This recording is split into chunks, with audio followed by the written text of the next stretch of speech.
कोर्टाकडे तर बघायलाच नको. हे कोणतं राज्य आहे? बिनधास्त सगळ्या गोष्टी सुरू आहेत. मला ती म्हणून मी मगाशी म्हटलं ना, मला ती माणसं आणायची होती. ती त्या प्रचारामध्ये बिचारे गुंतलेत, त्याच्यामुळे मला इथे त्यांना बोलवता नाही आलं. 5-5 हजाराला मतं विकतायत. मी फक्त 2-3 माणसांची फक्त तुमच्यासमोर नावं घेतो, बाकीची तर आता येतील.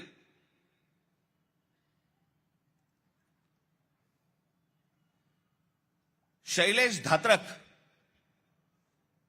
एका ते काय प्रभागात 4चा प्रभाग असतो ना, त्याच्यामध्ये एका कुटुंबातले 3 जण उभे आहेत. शैलेश धात्रक, मनीषा धात्रक आणि पूजा धात्रक. किती पैशाची ऑफर झाली असेल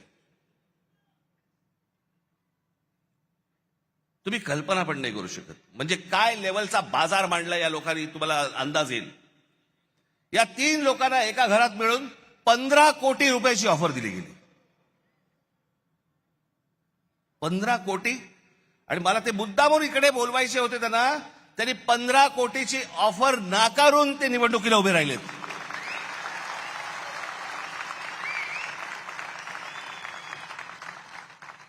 15 कोटी 15 कोटी रुपयाची ऑफर नाकारणारे कुठे आणि 5-5 हजार रुपयामध्ये मतं विकणारे कुठे? दुसरा मुलगी सौ राजश्री नाईक. कितीची ऑफर झाली? 5 कोटी रुपयाची. कुठे आहेत? या इकडे, या इकडे.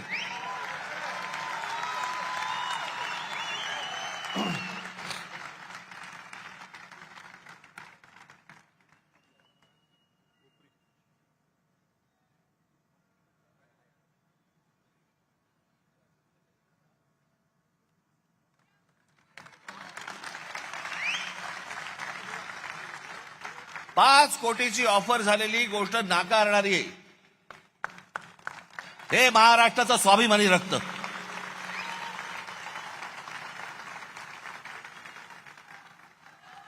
बसा ताई.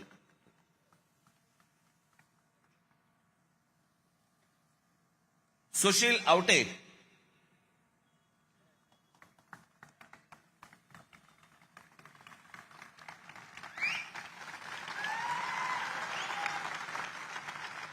एक कोटी रुपयाची ऑफर झाली,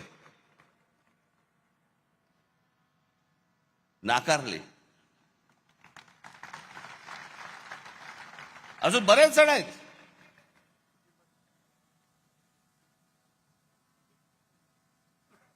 कुठून येतोय हा पैसा?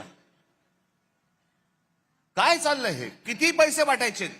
अहो तुम्ही हे फक्त 2-3 जण बघताय, महाराष्ट्रभर पैसे वाटले. महाराष्ट्रभर आले कुठून? टाकसाळे.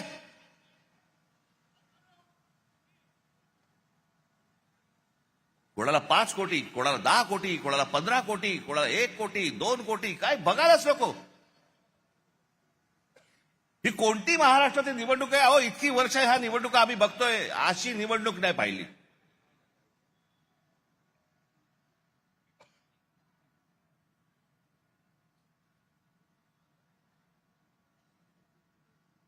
काही लगामच नाही या लोकांना.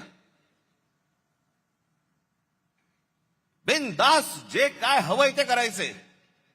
कोर्टात जाऊन काय उपयोग नाही, पोलिसात जाऊन काय उपयोग नाही, कुठेही तुम्हाला जाऊन उपयोग नाहीये. बस आमची मर्जी. त्या बदलापूरला आमच्या महाराष्ट्र नवनिर्माण सेनेने त्या बाईच्या मुलीचं, एक लहान मुलगी जिच्यावरती बलात्कार झाला, तिचं प्रकरण जेव्हा बाहेर काढलं,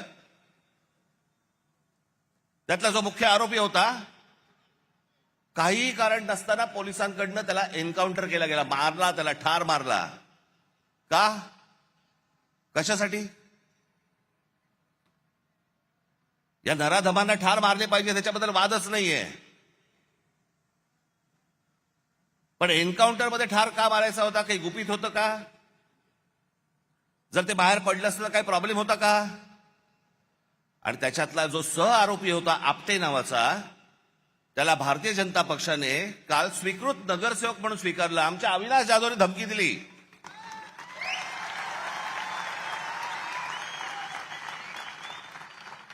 की बदलापूरमध्ये आम्ही मोर्चा काढतो म्हटल्यानंतर त्या स्वतःहून माणसाने त्याचा राजीनामा दिला की नको मला स्वीकृत.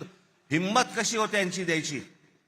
एका लहान मुलीच्या बलात्काराच्या प्रकरणामध्ये सह आरोपी असलेल्या माणसाला स्वीकृत नगरसेवक पद देण्याची यांची हिंमत कशी होते? याचं कारण तुम्हाला गृहीत धरलेलं आहे. कोण तुम्ही? कोण आहात तुम्ही? आलात की 5,000 रुपये तोंडावर फेकू आणि तुम्हाला विकत घेऊ. ही आली कुठून हिंमत?